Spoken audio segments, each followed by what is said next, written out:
Hello everyone, welcome back to the YouTube channel Dr. Alam Services. I am Mohammad Uwais Alam, final year MBBS student at Government Medical College Fatehpur. तो अभी इस video में बात करने वाला हूँ 4 important notification जो एनटीए की तरफ से आए हैं।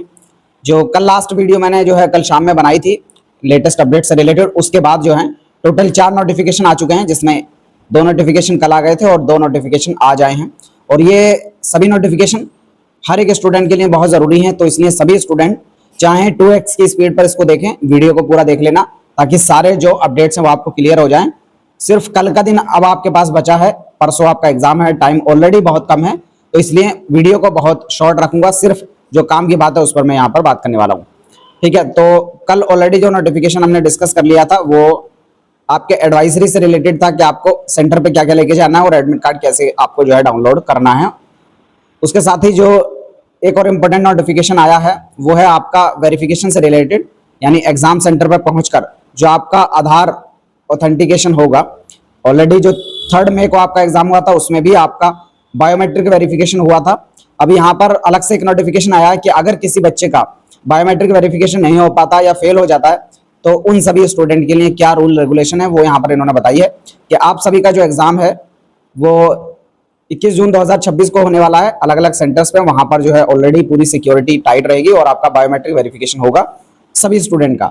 अगर किसी स्टूडेंट का बायोमेट्रिक वेरिफिकेशन फेल हो जाता है या फिर किसी के आधार में प्रॉब्लम थी, किसी के फिंगर्स नहीं आते हैं या फिर किसी का ऑलरेडी आधार में कोई ना कोई मिस्टेक है, तो उन सभी स्टूडेंट को जो है एक अलग से ऑप्शन दिया गया है कि आप एक अलग से फॉर्म भर सकते हैं जिसमें आपकी क्या प्रॉब्लम रही है बायोमेट्रिक वेरिफिकेशन ना होने की वो उसमें लिखी जाएगी। और ऐसे सभी स्टूडेंट को मैं सलाह दूंगा कि आप एग्जाम सेंटर पर पहले चले जाएं। जैसे ही एग्जाम सेंटर खुले आप सबसे पहले एंटर कर जाएं ताकि आपका वेरिफिकेशन में कोई दिक्कत ना हो, और अगर कोई दिक्कत हो तो उसमें आपका टाइम खराब ना हो, ठीक है। क्योंकि एग्जाम सेंटर पर हो सकता है ज्यादा स्टूडेंट हो तो वेरिफिकेशन में टाइम लग जाए, तो इसलिए आप पहले ही पहुंच जाना।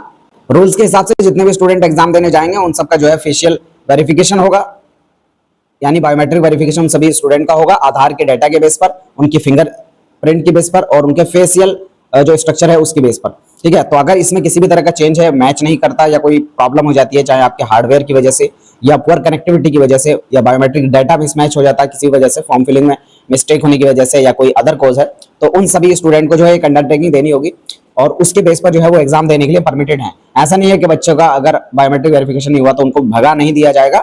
यह है कि उनको अलग से एक फॉर्म भरना होगा, वहीं पर अंडरटेकिंग देना होगा और फिर वो जाकर अपना एग्जाम दे सकते हैं, ठीक है। तो ऐसे स्टूडेंट जो है वो टाइम से पहुंच जाएं और जिनको ऑलरेडी लगता है कि उनके बायोमेट्रिक वेरिफिकेशन में कुछ ना कुछ दिक्कत रहती है तो वो टाइम से पहले ही पहुंचे। आपका जो एग्जाम है वो 2 बजे से लेकर 5:15 बजे तक होगा और उससे पहले कोई भी स्टूडेंट अलाउड नहीं होगा, और जो पीडब्ल्यूडी कैंडिडेट है वो 6:20 तक जो वहाँ रहेंगे। और अगले स्टेटमेंट में यहाँ पर बोला है कि सभी स्टूडेंट जो है अपना पूरा प्रोसेस सही से चलाएं और किसी भी अनफेयर मीन्स प्रैक्टिस में इन्वॉल्व ना हो, जिससे ऐसा ना हो कि आपका करियर ही पूरा तबाह कर दिया जाए। उसके बाद जो अगला नोटिफिकेशन है वो यूपी के स्टूडेंट के लिए बहुत जरूरी है। अगर आपने यूपी में और स्पेशली ईस्ट यूपी के सेंटर्स को आपने सेलेक्ट किया है, तब इलाहाबाद का एक सेंटर था जिसको जो है यहाँ पर दोबारा से चेंज किया कर दिया गया है, तो ऐसे स्टूडेंट को एडमिट कार्ड भी दोबारा डाउनलोड करना होगा। तो वो स्टूडेंट जो है थोड़ा सही से देखें। यहाँ पर बोला गया है कि change of venue of examination for candidate schedule to appear in Harivansh Rai Bachchan central college. तो ये कॉलेज का नाम है, मतलब यहाँ पर आपका सेंटर पड़ा होगा कुछ बच्चों का Harivansh Rai Bachchan cultural centre, university of Allahabad Prayagraj, यहाँ पर सेंटर पड़ा होगा जिन बच्चों का। तो उन सभी का जो एग्जाम सेंटर है वो चेंज कर दिया गया है। कुछ रीजंस रहे हैं जिसकी वजह से, मतलब वहाँ या तो कंस्ट्रक्शन चल रहा है या इलेक्ट्रिसिटी की अवेलेबिलिटी ना होने की वजह से, ये कुछ और रीजन भी रहे हैं जिसकी वजह से जो सेंटर है वो चेंज कर दिया गया है। तो पहले जिन बच्चों का सेंटर था Harivansh Rai Bachchan cultural centre university of Allahabad Prayagraj के अंदर, उसी को आप चेंज करके department of medical and modern history senate house campus university of Allahabad Prayagraj, ऐसे स्टूडेंट का सेंटर न्यू वाला ये कर दिया गया है जिनका पहले ये सेंटर था, ठीक है। अब इन सभी स्टूडेंट का जिनका सेंटर ये चेंज हुआ है, तो अगर आपने पहले एडमिट कार्ड डाउनलोड कर लिया था और उसमें आपका नाम था Harivansh Rai Bachchan cultural centre, centre का नाम आपका अगर ये था, तब आपको जो है दोबारा से एडमिट कार्ड को डाउनलोड करना होगा क्योंकि आपका सेंटर चेंज हो चुका है। तो एडमिट कार्ड भी अपडेटेड वाला चाहिए होगा। यहाँ पर एनटीए की तरफ से मिस्टेक है, हालांकि कुछ रीजंस रहे होंगे जिसकी वजह से किया है। तो उन सभी स्टूडेंट से जो है यहाँ पर रिक्वेस्ट है जो इलाहाबाद के हैं, जिन्होंने इलाहाबाद सेंटर चूज किया है, कि वो अपना एडमिट कार्ड एक बार डाउनलोड करके जरूर देख लें। अगर किसी का भी हरिवंश राय बच्चन कल्चरल सेंटर पर गया था सेंटर, तो अब वो अपडेटेड एडमिट कार्ड निकाले और उसको फिल करके अपने पास रख ले। और जो नया सेंटर है उन सभी स्टूडेंट का वो रहेगा department of medical and modern history, senate house campus, university of Allahabad. तीसरा जो नोटिफिकेशन है वो ऑफिशियल व्हाट्सएप नंबर से रिलेटेड है। ये भी एक बहुत इंपॉर्टेंट अपडेट है। मतलब अभी तक ऐसा नहीं होता था, पहली बार ऐसा हुआ है कि एनटीए की तरफ से ऑफिशियल व्हाट्सएप नंबर जारी किया गया है। ठीक है, तो यहाँ पर क्या रहेगा, नीट यूजी के लिए जितने भी स्टूडेंट पार्टिसिपेट कर रहे हैं उनको जो अपडेट्स देनी है वो व्हाट्सएप के थ्रू रहेंगी। और ये ऑफिशियल नंबर व्हाट्सएप का अगर आपको पहचानना है तो कैसे पता करेंगे, ये आपका ऑफिशियल नंबर है व्हाट्सएप की तरफ से 7827980287 और इसमें वेरीफाइड ब्लू टिक होगा जिससे आप पता लगा सकते हैं। और नंबर अगर सेम है तो आप ये भी पता लगा सकते हैं कि हाँ ऑफिशियल है। और एक चीज का इन्होंने बोला है कि एनटीए कभी भी आपसे आपकी पर्सनल इंफॉर्मेशन नहीं मांगेगा, ना ही आपसे कभी ओटीपी के लिए कहेगा और ना ही ये कहेगा कि आपको पेमेंट करना है किसी भी तरह का। अगर कोई ऐसा करने की कोशिश कर रहा है तो वो फेक पर्सन होगा, आपको उसे सही से वेरीफाई करके रिपोर्ट कर देना है। ठीक है, और एक चीज यहाँ पर और बोली है इन्होंने एडमिट कार्ड से related, fresh admit card has been issued for 21 June examination, कि जो 21 जून का एग्जाम है उसके लिए नए जो एडमिट कार्ड है वो रिलीज किए गए। और इसको सही से पढ़ें आप, जो 3 मई वाला एग्जाम था आपका उसके कंपैरिजन में दूसरा एडमिट कार्ड आपका आया है, यानी पुराना जो 3 मई वाला एडमिट कार्ड है वो नहीं चलेगा, नया एडमिट कार्ड आपको डाउनलोड करना है जिस पर डेट 21 जून 2026 के एग्जाम डेट लिखी हुई है वो आपका वैलिड होगा। पुराना आपका एडमिट कार्ड वैलिड नहीं होगा। आपने किसी भी दिन उसको डाउनलोड किया हो, चाहे 14 तारीख में, 15 में, 16 में, 17 में, 18 में, 19 में या आगे किसी भी दिन डाउनलोड करेंगे वो आपका वैलिड रहेगा। इसमें किसी भी तरह की कोई प्रॉब्लम नहीं है। ठीक है, बाकी अगर किसी तरह की आपको कोई लगता है कि मिस हैपनिंग हो रही है, एग्जाम सही से नहीं हो रहा है, कहीं पर लीकेज का कोई बोल रहा है, तो ऐसी सारी चीजों को आप जो ऑफिशियल पोर्टल है एनटीए की तरफ से जो लॉन्च किया गया है उस पर जाकर आप रिपोर्ट कर सकते हैं, उस पर एनटीए तुरंत संज्ञान लेगा। और जो लास्ट नोटिफिकेशन यानी चौथा नोटिफिकेशन एनटीए की तरफ से आज आया है 19 जून 2026 को, ये है आपका, एनटीए ने बोला है कि वो फुल्ली प्रिपेयर्ड है पूरे एग्जाम को सही तरीके से कराने के लिए। और जितने भी सेंटर पे एग्जाम होगा आपका 21 जून को 2 बजे से लेकर 5:15 बजे तक, टोटल 551 सिटीज हैं, 14 सिटी अब्रोड के अंदर हैं। ठीक है, और टोटल 22,79,000 बच्चे हैं जो पार्टिसिपेट कर रहे हैं। यहाँ पर पूरी डिटेल्स जो है इन्होंने दी है और पूरा सिक्योरिटी के अंदर जो है एग्जाम को कराया जाएगा। End to end secure handling होगी, कॉन्फिडेंशियल मटेरियल की, मतलब जो भी आपका क्वेश्चन पेपर वगैरह है वो सही तरीके से भेजा जाएगा।